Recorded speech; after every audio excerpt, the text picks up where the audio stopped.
এই দেশের মানুষ কাকে বলে খায় না খায় না এটাও মন স্বাধীনতার ঘোষণাকে মানতে চায় না।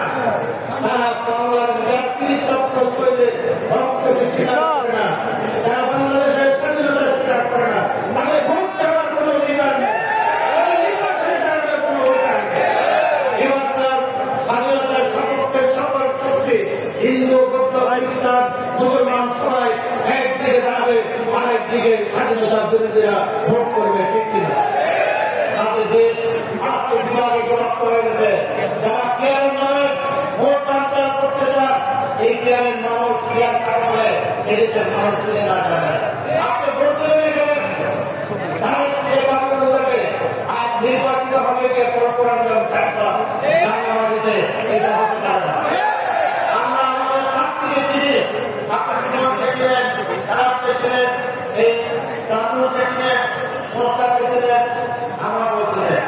আপনার বলছিলেন আমাদের উঠে ভোট দিলে সকালবেলা উঠে আপনার নির্বাচিত প্রার্থীকে তারা বাড়িতে যাবেন, আপনার সুস্থ কথা বলবেন, আপনার জীবনযাত্রা, আপনার ছেলে মেয়ে, আপনার স্বাস্থ্য, আপনার সমস্ত বিষয় নিয়ে আপনার প্রার্থীকে আপনার নেতা নির্বাচিত নেতার কাছে আপনি ভোট করতে পারবেন।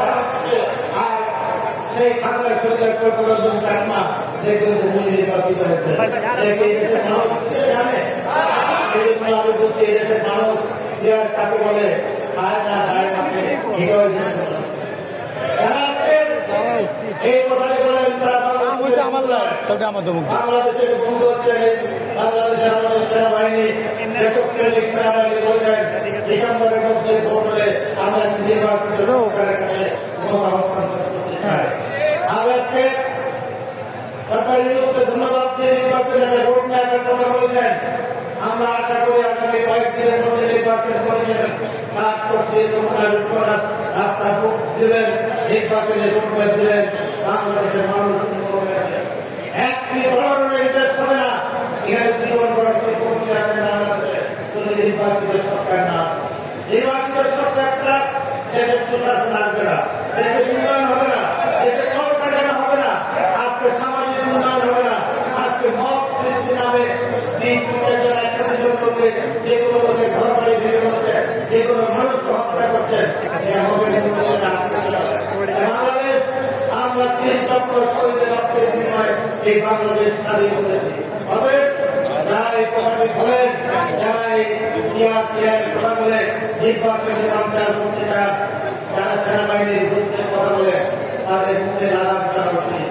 এই সেনাবাহিনী মুক্তিযুদ্ধের সেনাবাহিনী, এই সেনাবাহিনী দেশপ্রেমিক। তাই আমরা আমাদের প্রিয় শহীদ প্রেসিডেন্ট জার্মান মুক্তিযুদ্ধের ঘোষণা দিয়েছেন।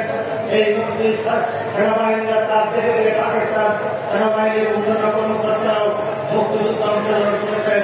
সকল সেক্টর কমান্ডাররা সেনাবাহিনীর অতএব এই সেনাবাহিনী মুক্তিযুদ্ধের মধ্যে দিয়ে আসছেন। এই সেনাবাহিনী ইচ্ছা করলে 90-95 মধ্যে ক্ষমতা নিতে পারতেন। এটার প্রতি সার্বজনীন বলেছেন সেনাবাহিনী আমার সাথে আছে, আমি 90 দিনের মধ্যে একটি নির্বাচন করে দেবেন, একটা ঐতিহাসিক নির্বাচন করে দিয়েছিলেন বাংলাদেশের ইতিহাসে। এটার প্রতি সার্বজনীন ছিলেন নাম সম্ভব ছিলেন। এবারও অন্তর্বর্তীকালীন সরকারের আপনার কাছে অনুরোধ থাকবে, বাংলাদেশের সবচেয়ে প্রিয় সবচেয়ে জনপ্রিয় নেত্রী হচ্ছেন এবং খালেদা স্বাধীনতা সার্বভৌমত্বের মুক্ত প্রতীক এবং খালেদা সাথে কারো করুণা হয় না। যত বিপদ এসেছে ওনাকে বিদেশ পাঠিয়ে দিতে চেয়েছেন, অনেক ক্ষমতা দেখিয়েছেন দিতে। উনি বলেছেন আমি এই দেশে জন্মগ্রহণ করেছি, এই দেশে আমার মৃত্যু হবে, এই দেশে আমার বন্ধু আছে, আমার প্রভু আছে, তাদের প্রভু আছে, তারা যেতে পারেন। 8 বছর চলেছিলেন শেখ হাসিনা, তুমি নির্দোষ একজন মহিলাকে, তুমি দেশপ্রেমিক একজন মহিলাকে, তুমি একজন মহিলাকে তাকে জেল খেয়েছ, 16 দিন করে তার মৃত্যুর মুখে জীবিত করতে চেয়েছ। আল্লাহর পরিহাস, তুমি বাংলাদেশ ব্যাংকে পুরো খালি করে 30 লক্ষ কোটি টাকা লুণ্ঠন করে তোমার পরিবার বিদেশে টাকা করেছে। ইনশাআল্লাহ নির্বাচিত সরকার ছাড়া এই টাকা ফেরত আনা যাবে না। এভাবে অতি দ্রুত নির্বাচনের মাধ্যমে একটি সরকার আসবে, সেই সরকার হবে 90 গণপ্রত্যানের পরে এবং খালেদা জিয়াকে যেমন ভাবে এদেশের মানুষ প্রথম মহিলা প্রধানমন্ত্রী নির্বাচিত করেছেন। এবার তার ভোটে আমাদের বাংলাদেশের 18 কোটি মানুষ ভোট দিয়ে তারেক রহমানকে বাংলাদেশের প্রধানমন্ত্রী নির্বাচিত করবেন। তারেক রহমান যাতে প্রধানমন্ত্রী না হতে পারেন সেই কারণে জামাত আজকে ষড়যন্ত্র করছে। এই জামাত ষড়যন্ত্র করেছিল আমাদের উপর ভর করে 96 সালে যারা আওয়ামী লীগের দেশে কোনোদিন ক্ষমতা আসতো। আপনারা জানেন না 173টি ঘটনা করেছে জামাত আওয়ামী লীগ একসাথে আমাদের নেতা কর্মীদের উপর হামলা করেছে। এবং খালেদা জিয়া তারপর 15 ফেব্রুয়ারি নির্বাচনে আমি ইসলাম সংসদে সারা রাত সংসদে একটি আইন পাস করে তত্ত্বাবধায়ক সরকারের আইন পাস করে রাষ্ট্রপতির কাছে ক্ষমতা দিয়ে 31 মাথায় চলে গেলেন।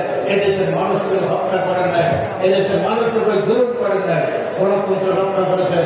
আর শেখ হাসিনা আপনি এই 17 বছরে বাংলাদেশের 20,000-এর অধিক বিএনপির নেতা কর্মীকে হত্যা করেছেন।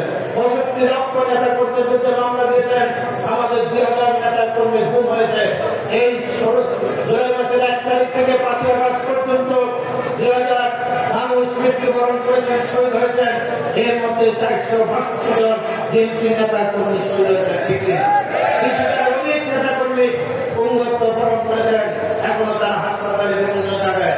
বিএনপি 17 বছরে এই রাস্তাটি তৈরি করেছেন।